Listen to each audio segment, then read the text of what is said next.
حضرت عبداللہ ابن عباس رضی اللہ تعالیٰ عنہ سے مروی ایک روایت ہے، میں ایک دن حضور کے پیچھے بیٹھا ہوا تھا، سواری میں حضور کا ردیف تھا، تو حضور نے فرمایا، اے بیٹے، اے لڑکے، میں تجھے کچھ کلمات سکھاتا ہوں، تو اللہ کے حقوق کا خیال رکھ تو وہ تیری حفاظت فرمائے گا۔ تو اللہ تعالیٰ جل شانہ کے احکام کی حفاظت کر، تو اسے اپنے سامنے پائے گا۔ اذا سألت فاسأل اللہ، جب سوال کرے تو اللہ سے ہی سوال کرے، اللہ سے مانگنے کا مزاج پیدا کر لیں کہ فرمایا تمہارے جوتے کا تسمہ بھی ٹوٹ جائے تو وہ بھی اللہ سے مانگو۔ ضرور بازار میں جاؤ دکاندار سے، لیکن حقیقی طلب اللہ سے ہونی چاہیے۔ بات بات پہ اللہ سے سوال کرو، بڑی سے بڑی چیز بھی اس سے مانگو، چھوٹی سے چھوٹی چیز بھی اسی سے طلب کرو۔ ہماری ساری ضرورتوں کا کفیل ہمارا رب، ہمارا مالک ہے۔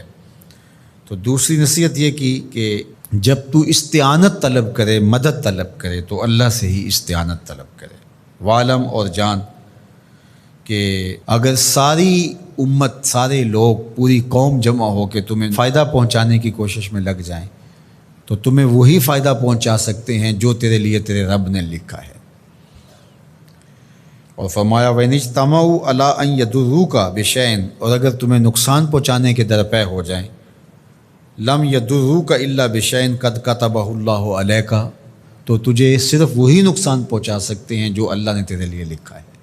سارا زمانہ بھی مخالف ہو جائے، تیرا کچھ نہیں بگاڑ سکتا۔ ہاں، تیرے مقدر میں اگر کوئی چیز، کوئی بگاڑ لکھا ہے تو وہ ہوگا، اس کا ذریعہ وہ بن جائیں گے۔ تو اس لیے پھر اسی سے مانگو، اسی سے طلب کرو۔ رفعت الاقلام وجفت الصحف، جو لکھنا تھا اللہ نے لکھ دیا، لکھنے کے بعد قلم اٹھا لیا گیا اور جن صحیفوں پہ لکھا تھا وہ خشک ہو گئے، اب کتابیں بند ہیں، تو اس لیے اس نے تیرے لیے جو لکھا ہے وہ ہو کے رہے گا، تو خام خواہ لوگوں سے ڈرنے کی ضرورت نہیں ہے، اور تیرا فائدہ، تیرا نقصان اسی کے دستے قدرت میں ہے، تو اسی سے طلب کر، اسی سے مانگ۔ اور فرمایا تو اللہ تعالیٰ جل شانہ کو رخاء میں، خوشحالی میں یاد کر، یعرف کا فی الشدہ، وہ تجھے مشکل میں پہچانے گا۔ یعنی جو شخص خوشحالی کے دور میں اس کے پاس دولت ہے، صحت ہے، تو اللہ تعالیٰ کو فراموش نہیں کرتا، اللہ اس کی بدحالی کے زمانے میں اس کو فراموش نہیں کرتا۔ وعلم، اور جان، ان النصر مع الصبر، کہ جو مدد ہے وہ صبر کے ساتھ آتی ہے۔ وان الفرج مع الکرب، اور کشادگی جو ہے وہ مشکل کے ساتھ آتی ہے۔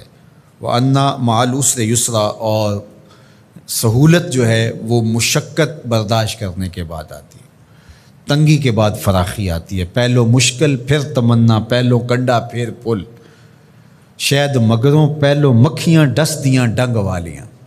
تو یہ سب ہوتا ہے، مشکلات، تکلیفیں، آلام، مصائب، ان سب سے گزر کر کے آسانیاں آتی ہیں۔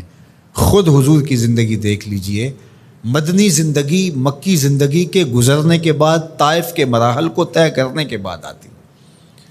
تو ہم ڈائریکٹ اگر چاہیں مکی زندگی کو اختیار کیے بغیر اور طائف کی مشکلات اور سنگلاخ راستوں سے گزرے بغیر مدنی برکتیں حاصل کرنا، تو وہ نہیں پا سکتے۔